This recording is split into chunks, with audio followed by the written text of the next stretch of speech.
This is the face of the Yes campaign. Thousands rallied in parks and city centres across the country on Sunday, showing support for greater recognition of Australia's First Nations people. It's one of those moments, I think, where I personally want to be on the right side of history, and I think the history of Australian politics around Aboriginal culture is quite dismal. We have the great privilege as Australians to have such an ancient community, continuous culture in our nation, and it's important that they're recognised. Parliament passed legislation clearing the way for a referendum later this year.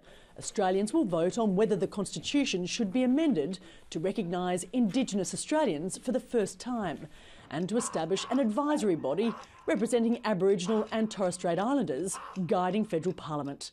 The Yes campaign declared Sunday a national day of action. Today is all about Australian people going out to the people they know in their workplace, homes, sporting areas, and saying this is nothing to be scared of.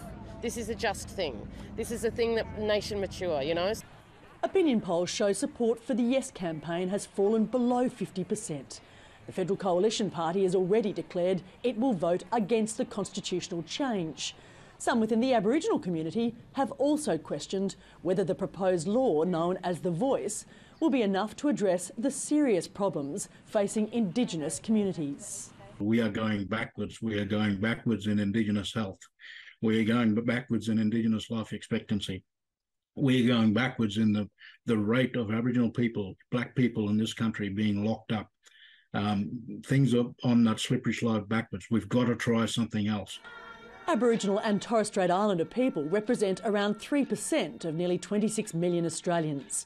The federal government says the referendum will be a once-in-a-generation chance to give Indigenous communities a greater voice at a national level.